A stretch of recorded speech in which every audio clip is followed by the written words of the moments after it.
Hello students, welcome to Shri edu coaching centre.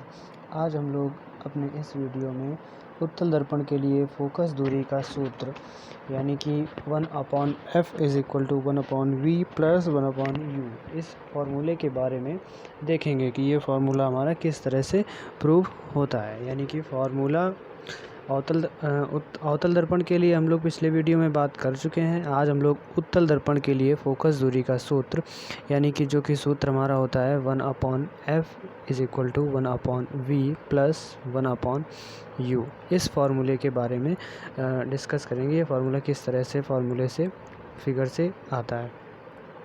तो सबसे पहले हम लोग मान लेते हैं एक गोलीय उत्तल दर्पण M1 M2 है। अब जब ये उत्तल दर्पण है तो इसका वक्रता केंद्र इस साइड होगा और M1 M2 का जो मध्य बिंदु है ये होता है ध्रुव P, ये इसकी मुख्य अक्ष, और ध्रुव P और C के मध्य बिंदु को कहते हैं मुख्य फोकस। तो उत्तल दर्पण में प्रत्येक स्थिति के लिए वस्तु हमारी कहीं पर भी रखी हो तो जो उत्तल दर्पण होता है उसमें प्रतिबिंब हमारा उत्तल दर्पण के ध्रुव और मुख्य फोकस के बीच में बनता है। तो इधर से बाईं तरफ से किरणें आपतित करवाते हैं दर्पण पर, तो ये मुख्य अक्ष के समांतर किरण जाती है। अवतल दर्पण में हम लोग पढ़ चुके हैं कि जो भी किरण मुख्य अक्ष के समांतर जाती है वो परावर्तन के पश्चात मुख्य फोकस से होकर जाती है। तो यहाँ पर ये किरण इसका होगा परावर्तन होने के बाद ये इस तरह से चली जाएगी और फिर इस किरण को हम लोग आभासी रूप से पीछे की तरफ बढ़ाएंगे तो ये मुख्य फोकस से होकर इस तरह से मुख्य फोकस से होकर जाती है। अब दूसरी किरण, ये जो किरण आपतित होती है इसको मान लेते हैं कि ये दर्पण के बिंदु A पर आपतित हुई है। अब देन दूसरी किरण लेते हैं। दूसरी किरण वक्रता केंद्र C से आपतित करवाते हैं इस तरह से। तो दूसरी किरण जो है वो परावर्तन के पश्चात वापस, जो किरण वक्रता केंद्र से जाती है वो परावर्तन के पश्चात वापस अपने ही मार्ग में लौट जाती है। तो यहाँ परावर्तन होता है तो वापस लौट जाती है, तब इसको भी आभासी रूप से पीछे की तरफ बढ़ाते हैं तो ये वक्रता केंद्र C से होकर मिल जाती है। तो ये अब दोनों किरणें परावर्तन के पश्चात जहाँ पर जिस बिंदु पर एक दूसरे को काटती हैं वहीं पर वस्तु का प्रतिबिंब बनता है। तो इसलिए यहाँ पर जो ये बिंदु है यहाँ पर एक दूसरे को ये किरण कट कर रही हैं तो यहाँ पर बिंदु हम मान लेते हैं I' और ये इसका प्रतिबिंब बन जाता है I'। जो वस्तु ये रखी है मुख्य अक्ष पर इसका भी नाम दे देते हैं, इस वस्तु का नाम है OO'। तो सबसे पहले हमने क्या किया, एक गोलीय उत्तल दर्पण M1 M2, इसका मध्य बिंदु ध्रुव P और वक्रता केंद्र C, मुख्य फोकस F। बाईं ओर से किरण वस्तु OO' पर OO' से किरण आपतित करवाते हैं। पहली किरण मुख्य अक्ष के समांतर आती है और परावर्तन के पश्चात मुख्य फोकस से होकर जाती है। आभासी रूप से इसको मुख्य फोकस से होकर गुजारते हैं। और दूसरी किरण दर्पण के बिंदु B से टकराती है, इसको इस बिंदु का नाम दे देते हैं B बिंदु से टकराती है और परावर्तन के पश्चात यानी इसको भी आभासी रूप से पीछे की तरफ बढ़ाते हैं तो ये इस जगह पर इस I' बिंदु पर एक दूसरे को काटती हैं किरणें, तो यहीं पर इसका प्रतिबिंब बनता है। अब चूँकि उत्तल दर्पण है तो उत्तल दर्पण में दूरी के लिए देख लेते हैं हम लोग।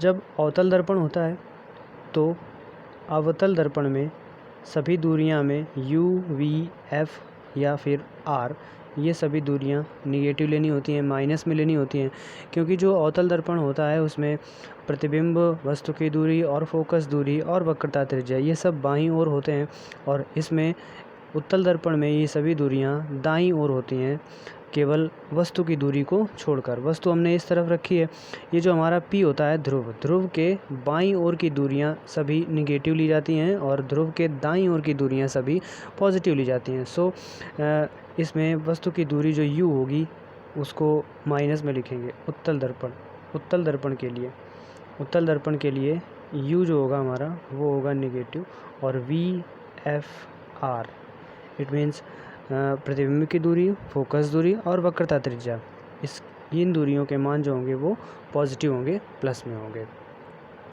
अब देखते हैं यहाँ पर त्रिभुज 3-4 त्रिभुज बन रहे हैं तो उन त्रिभुजों की बात करते हैं। यहाँ पर जो पहली किरण आई है बिंदु A पर आपतित होती है, इससे A बिंदु से हम इस जगह पर एक लंब आपतित करवा लेते हैं। इस लंब का नाम दे देते हैं इस बिंदु का N। अब हम लोग पहले त्रिभुज की बात करेंगे। दो त्रिभुज लेंगे, एक OO' वस्तु वाला त्रिभुज OO' और दूसरा त्रिभुज लेंगे II' ये दोनों समकोण त्रिभुज हैं। तो इसलिए हम बात करेंगे समकोण त्रिभुज OO' तथा दूसरा समकोण त्रिभुज II' में। इन दोनों ट्रायंगल्स की बात करेंगे। इन दोनों ट्रायंगल में इस त्रिभुज का लंब क्या है हमारा OO' का OO', और जो प्रतिबिंब वाला त्रिभुज है II' इस त्रिभुज का लंब क्या है II'। तो OO' बटे II' बराबर, अब जो हमारा OO' त्रिभुज है इसमें जो आधार है, आधार क्या है OC। O से लेकर C ये आधार है, और बटे जो दूसरा त्रिभुज है II' इस त्रिभुज का आधार क्या है I से लेकर C तक, ये इस त्रिभुज का आधार है IC। तो इसमें लिख लेंगे OC बटे IC। इसको डाल देंगे इक्वेशन नंबर फर्स्ट। तो ये हो गया हमारा इक्वेशन नंबर फर्स्ट। अब बात करते हैं दूसरे त्रिभुज की। दूसरे दो त्रिभुज इसमें और हैं। पहला त्रिभुज देखते हैं, ये जहाँ पर पहली किरण आपतित थी A और हमने लंब डाला था मुख्य अक्ष पर N। तो पहला त्रिभुज इसमें देखते हैं ANF, देन दूसरा जो है वो II', ये छोटा सा त्रिभुज बन रहा है जहाँ पर प्रतिबिंब बना था। तो पहला त्रिभुज कौन सा है ANF ये, और दूसरा II' और F ये। तो यहाँ लिख लेते हैं त्रिभुज ANF तथा दूसरा त्रिभुज जो है हमारा वो है II', इन दोनों त्रिभुजों की बात करते हैं। तो जैसे हमने इसमें OO' II' वाले त्रिभुज में किया था वही इसमें भी होगा। इसमें क्या होगा कि इस त्रिभुज का लंब यानी कि ANF का जो लंब है हमारा वो क्या है AN, और जो दूसरा है II' इस त्रिभुज का लंब क्या है हमारा II'। तो AN बटे II' बराबर, और इस वाले त्रिभुज का आधार क्या है हमारा NF, और जो दूसरा त्रिभुज है II' उस त्रिभुज का आधार क्या है IF। तो यहाँ पर लिख लेंगे NF बटे IF। अब देखते हैं, देखिए यहाँ पर जो AN है, ये जो हमने लंब डाला है, ये वस्तु से जो किरण आई थी ये मुख्य अक्ष के समांतर आई थी।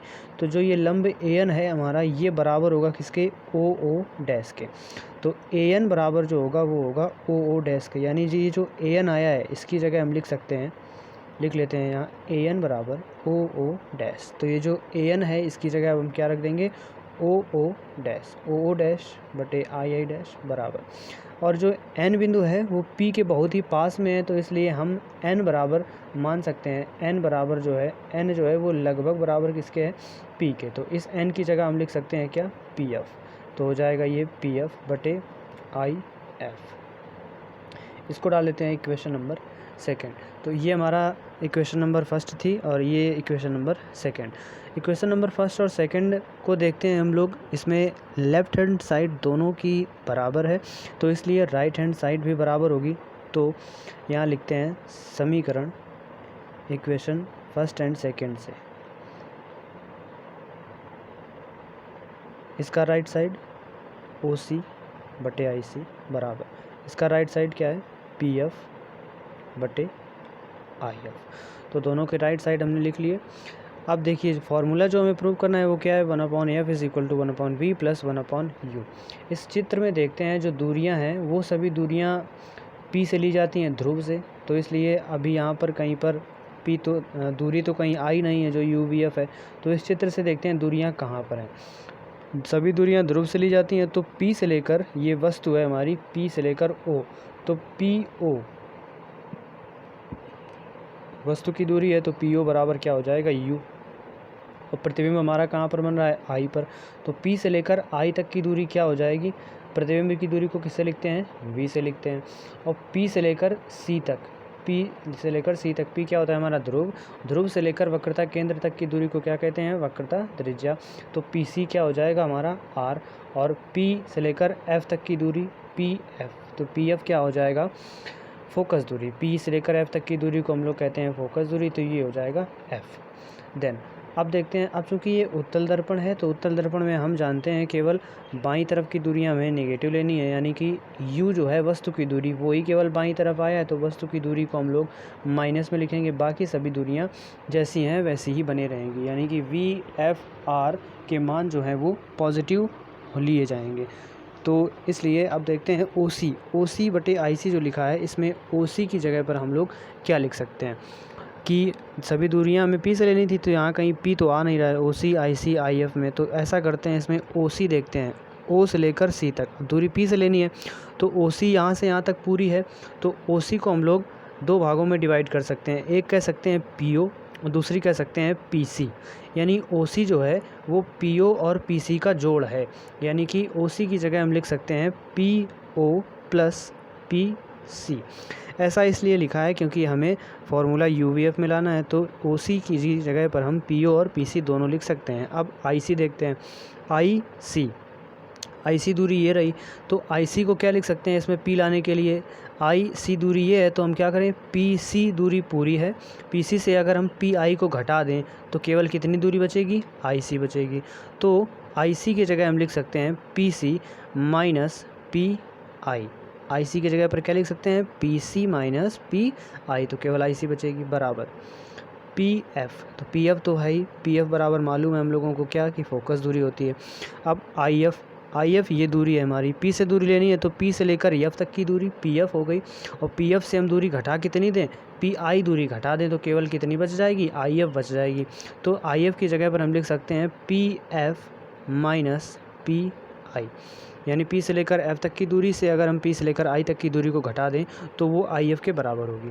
अब इसमें जो ये दूरियां हमने निकाली थी ये दूरियां इसमें पुट कर देते हैं, तो ये क्या हो जाएगा, PO की जगह पर माइनस का U और PC की जगह पर R,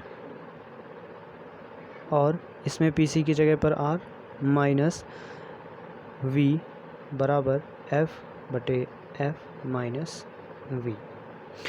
अब यहाँ पर R आया, फार्मूले में R कहीं नहीं आता है, R मतलब वक्रता त्रिज्या, रेडियस ऑफ कर्वेचर, इसलिए यहाँ पर हम लोग पहले से जानते हैं कि फोकस दूरी और वक्रता त्रिज्या में संबंध होता है F बराबर R बटे 2, तो इसलिए यहाँ से R का मान कितना आ जाएगा, क्रॉस मल्टीप्लाई करके R बराबर 2F, तो जहाँ पर R आया वहाँ पर वैल्यू हम क्या लिख देंगे अब 2F, तो माइनस U प्लस 2F बटे R minus V is equal to F बटे R की जगह यहाँ पर भी क्या हो जाएगा 2F, तो यहाँ पर भी आ गया 2F बटे F माइनस V। अब क्रॉस मल्टीप्लाई त्रियक गुणा कर देते हैं, त्रियक गुणा करने पर क्या आएगा, F का गुणा U से होगा तो माइनस का UF और प्लस का 2F स्क्वायर, अब माइनस V से करते हैं तो प्लस का UV, प्लस का UV और इससे गुणा करवाएंगे तो माइनस का 2FV बराबर, अब F का गुणा इससे करवाते हैं तो F का गुणा जब इससे करवाएंगे तो आएगा क्या 2F स्क्वायर और इससे जब करवाएंगे तो आ जाएगा माइनस का FV। अब 2F स्क्वायर से 2F स्क्वायर ये वाला कैंसिल आउट हो जाएगा, अब UV को इधर ही रखते हैं, बाकी सबको उधर कर देते हैं, तो UV बराबर UF उधर जाएगा तो UF और 2FV भी उधर जाएगा तो प्लस का हो जाएगा 2FV माइनस FV। अब 2FV से एक FV घट जाएगा तो 2FV से एक FV घट जाएगा तो आएगा क्या, केवल प्लस का FV आ जाएगा, तो यहाँ पर UF प्लस FV ये आया है किसके, UV बराबर। अब जो फार्मूला है वो पूरा बटे में होता है, इसलिए यहाँ पर UVF से दोनों पक्षों में भाग कर दिया जाएगा, UVF से भाग करने पर UVF से भाग करने पर यहाँ UV कट जाएगा, यहाँ U से F कट जाएगा, यहाँ FV कट जाएगा, तो क्या आएगा 1/F is equal to 1/V plus 1/U। तो ये फार्मूला आ जाएगा फोकस दूरी का उत्तल दर्पण के लिए। दर्पण चाहे कोई भी हो, अवतल दर्पण हो या उत्तल दर्पण हो, दोनों के लिए जो फोकस दूरी का फार्मूला होता है वो यही होता है 1/F is equal to 1/V plus 1/U। That is proved.